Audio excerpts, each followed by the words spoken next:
This is one businessman in Germany who wants the trade negotiations with the US and Canada to succeed.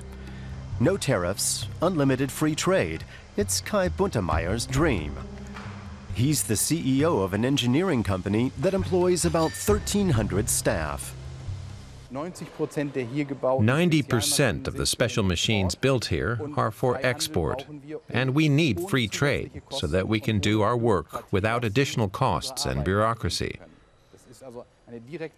There's a direct connection. The more free trade, the more easily we can sell our machines, and the better we'll do.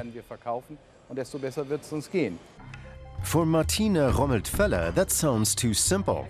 She also heads an engineering company, but she's against TTIP and CETA. That's why she's meeting with members of the Green Party today. If TTIP and CETA go through, that doesn't necessarily mean I'll be able to export to Canada or the US without any difficulties. I'll still have to follow the same certification rules as before. So we should be having this conversation on an entirely different level. Only a few entrepreneurs have voiced opposition to TTIP, but Rommelt-Feller believes the agreement includes more provisions than necessary for free trade, including provisions regarding public and consumer rights and environmental standards. What bothers me most is that the agreement creates an entirely different contractual system. It's being called a free trade agreement, but I believe that it's actually a lot more than that. It touches on all aspects of society, how we live today.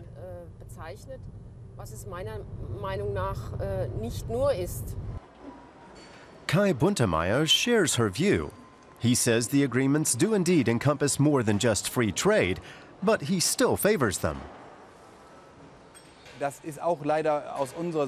We're not really happy about that aspect. The points of contention in this negotiation have nothing to do with us. I don't believe anyone anywhere in the world is opposed to a machine company selling their products globally. My company generally isn't involved in the points under dispute. They're arguing about agricultural products, about services, about norms. Koilbus produces machines that bind books. The company has had a subsidiary in the US for years now.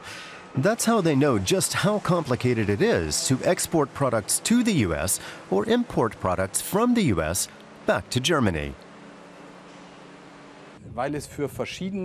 There are different customs rules for different products, so I have to be very careful what I call something. If one of my staff calls something a bearing instead of a sleeve, I might find myself accidentally violating a customs regulation. That's why, in addition to a production specialist, I need to have a tax expert, a lawyer, and a linguist look at my documentation. So you get an idea of the hurdles we face. And TTIP would eliminate that? That's the most important thing it would do for us. Martina Rommelt-Feller disagrees. She and her husband built up their company, which produces small-scale hydropower plants. Demand in North America has risen sharply. The strength of German products on the export market is, first of all, due to the innovation, the inventiveness, and the strength of German mid-sized companies.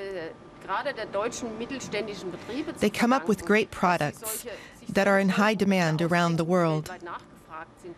That's what's key. That's what creates demand for contracts and what we're calling free trade. It's reservations like these that are also slowing negotiations. Kai Buntemeyer doesn't believe TTIP will be signed in the next 5 years.